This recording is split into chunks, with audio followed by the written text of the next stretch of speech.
Bonjour, aujourd'hui je vais vous raconter l'incroyable histoire de Wu Zetian, l'unique impératrice.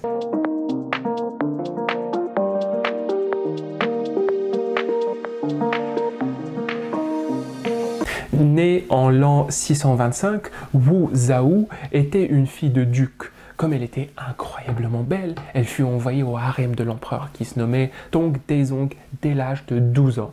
Le harem impérial était une arène où rivalisaient quantité de jeunes concubines, toutes désireuses de devenir la favorite de l'empereur. La beauté de Wu et sa forte personnalité lui firent remporter rapidement cette bataille. Mais sachant qu'un empereur, comme tout homme puissant, est capricieux et qu'il pouvait facilement la remplacer, elle prit ses précautions en séduisant en cachette le prince héritier et en tissant quelques liens d'amitié avec sa première femme de manière à assurer son avenir. Quand l'empereur décéda en 649 et que son fils Gao Zong monta sur le trône, elle avait 24 ans à peine. Elle connut tout de même le sort réservé à toutes les veuves et concubines n'ayant pas eu d'enfants avec l'empereur défunt.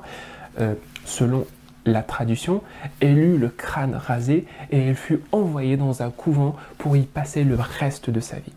Wu refusait que son sort soit scellé de la sorte à 24 ans à peine.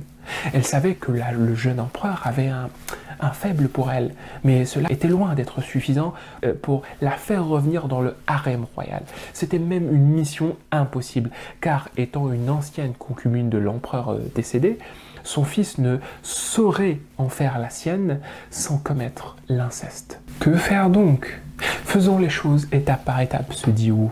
L'urgence du moment était de trouver un moyen pour s'échapper du couvent et de revenir au palais. Pour cela, elle réussit à communiquer par voie officieuse avec son ancienne amie, la première femme du jeune empereur. Comme celle-ci était stérile et craignait que la seconde épouse de l'empereur lui prenne sa place, elle trouva en Wu la conseillère stratégique idéale grâce à laquelle elle réussit à saper l'influence de l'autre épouse. Et de fil en aiguille, Wu finit par sortir de sa retraite spirituelle forcée via une grâce inédite. Une fois hors du couvent, elle retrouva son amie et, par la même occasion, s'approcha de l'empereur et finit par être promulguée maîtresse officielle. Bien entendu, les notables de la cour étaient contre, mais elle a su les faire taire grâce à des pots de vin pour certains et des assassinats de couloir pour d'autres. Une fois bien installée, Wu ne perdit pas de temps. Elle s'empressa de donner rapidement naissance à un enfant, une fille. Après son accouchement, la première épouse, la femme grâce à laquelle Wu était libre, se sentit trahie par son ex-conseillère stratégique et alla la voir dans ses appartements pour lui remettre les pendules à l'heure. Wu comprit alors que son temps était compté. Et pour échapper aux menaces de l'impératrice, elle eut l'idée d'étouffer sa propre fille et de faire porter le chapeau à sa rivale. Quand le meurtre fut découvert, les soupçons se portèrent effectivement sur la première dame puisque celle-ci était la seule à avoir pénétré les lieux au moment du crime. Peu de temps après, celle-ci fut officiellement accusée de meurtre et exécutée. Et Wu fut couronnée impératrice à sa place, malgré les objections de quelques conseillers. Elle est alors âgée de 32 ans. Il lui a fallu à peine 4 années depuis son retour du couvent pour accéder au plus haut degré de l'état accessible à cette époque à une femme. Elle se contenta dans un premier temps de gouverner d'une façon indirecte, profitant de la maladie douteuse et de la faiblesse de son mari, et elle finit, à la mort de ce dernier, par s'imposer comme l'impératrice Wu Zetian, en éliminant un par un ses ennemis potentiels, y compris ses propres enfants. Son règne dura 50 longues années, un règne qui se distingua par deux choses. La première, une intelligence supérieure au niveau social, politique et même psychologique. La deuxième chose par laquelle elle se distingua, c'est une cruauté extraordinaire vis-à-vis de ses opposants politiques. Son objectif premier était de rester au pouvoir le plus longtemps possible. Et pour ce faire, elle se concentra sur 3 choses essentielles. La première chose, pour diminuer l'influence des nobles et des notables qui auraient pu se rallier contre elle, elle leur rendit l'accès difficile aux postes sensibles. Elle fit revenir le recrutement des fonctionnaires à une sélection sur examen des compétences et des connaissances, système dans lequel l'origine familiale du candidat n'était plus un critère. Ainsi, les postes à responsabilité furent détenus généralement par des personnes compétentes et fidèles. Et le pays connut une sacrée progression grâce à cette décision. Deuxièmement, pour diminuer le pouvoir de l'armée qui aurait pu la renverser un jour, elle s'arrangea pour éliminer les personnes trop puissantes et distribua leurs richesses au peuple, qui vit son pouvoir d'achat augmenter et ses impôts diminuer.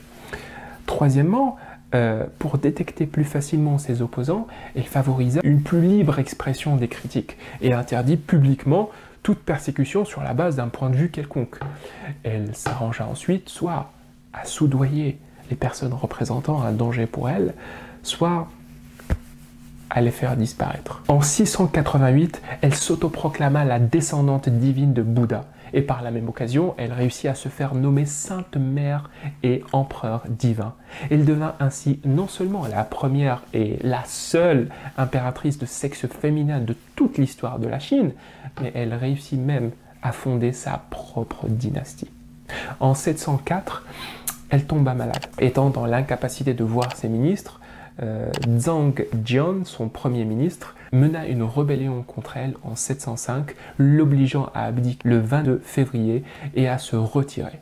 Wu Zetian décéda quelques mois après à l'âge de 81 ans.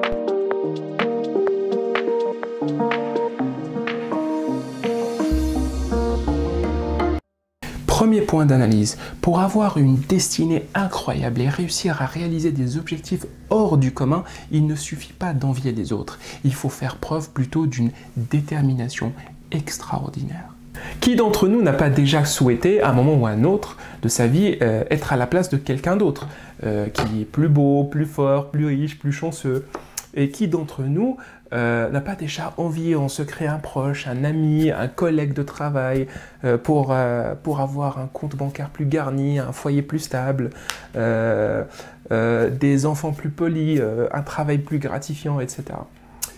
À l'époque de Wu Zetian, des milliers de femmes l'enviaient secrètement et voulaient prendre sa place, ô combien prestigieuse, celle de l'unique impératrice au pouvoir absolu sur plus de 5000 ans d'histoire de Chine. Mais à votre avis, combien parmi elles étaient prêtes à payer le prix ou faire les sacrifices que Wu avait faits tout au long de sa vie? À mon avis, très très peu. Attention, je ne suis pas en train de dire que je cautionne ce qu'a fait Wu Zetian, ses manipulations, ses trahisons, ses crimes et ses assassinats de couloir. Ces agissements sont bien sûr ignobles et moralement condamnables.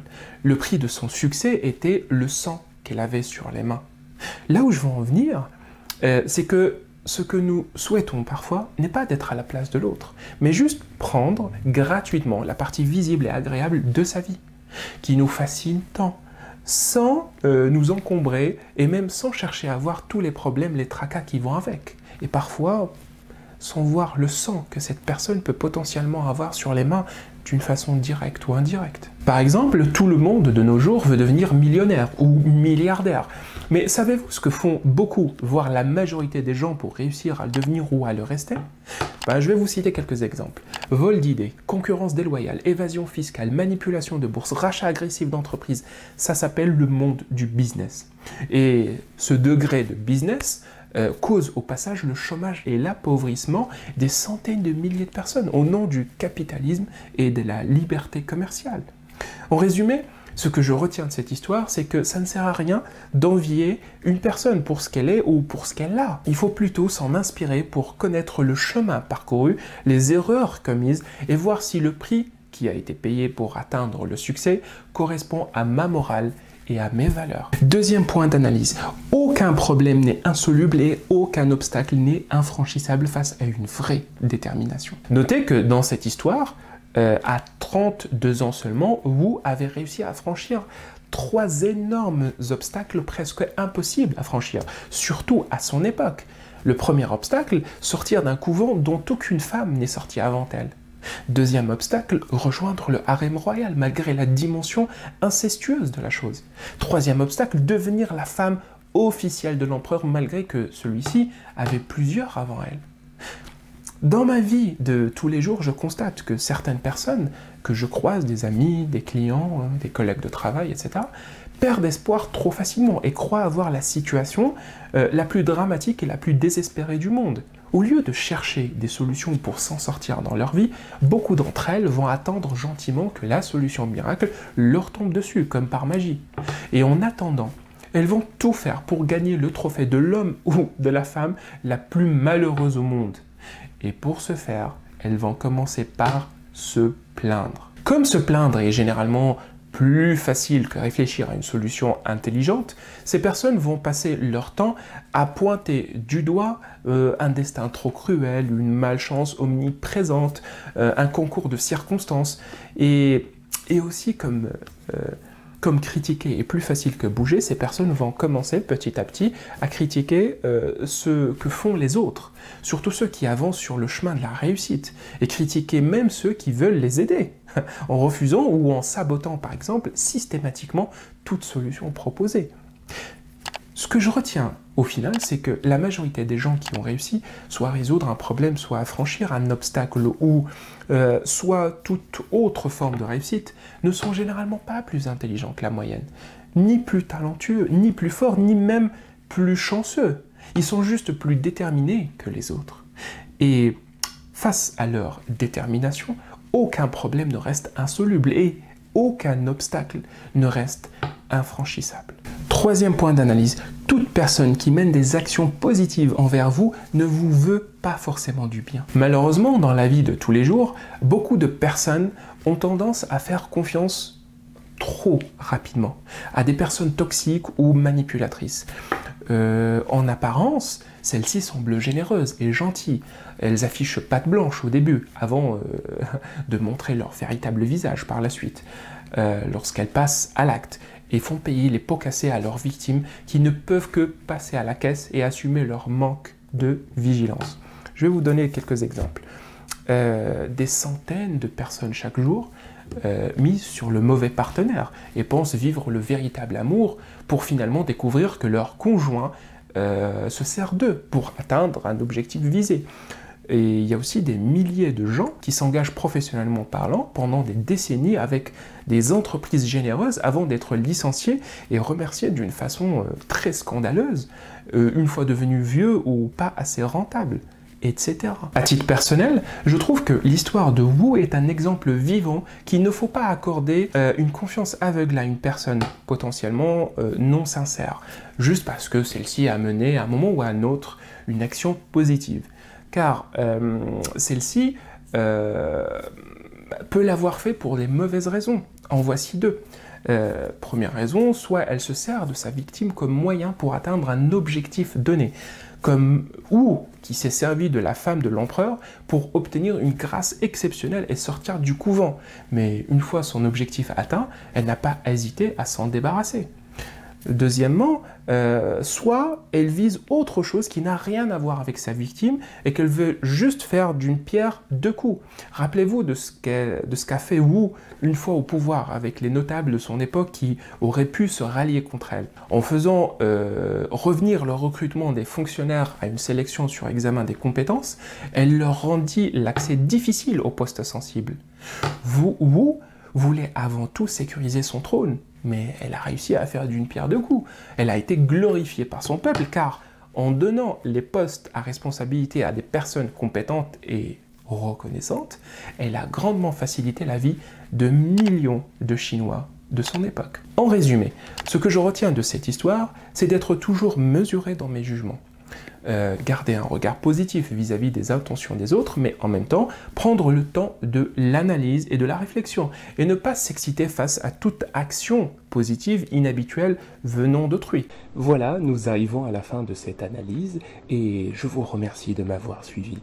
N'hésitez pas à me laisser en commentaire vos retours, vos remarques, et pourquoi pas d'autres points d'analyse auxquels j'aurais peut-être pas fait attention. Si vous avez besoin d'échanger sur un autre sujet ou d'être accompagné, n'hésitez pas à me contacter. ou à aller faire un tour sur mon site web. Cela vous permettra d'avoir plus d'informations sur moi et sur ce que je propose comme service. Quant à moi, je vous donne rendez-vous dans quelques jours avec une nouvelle histoire.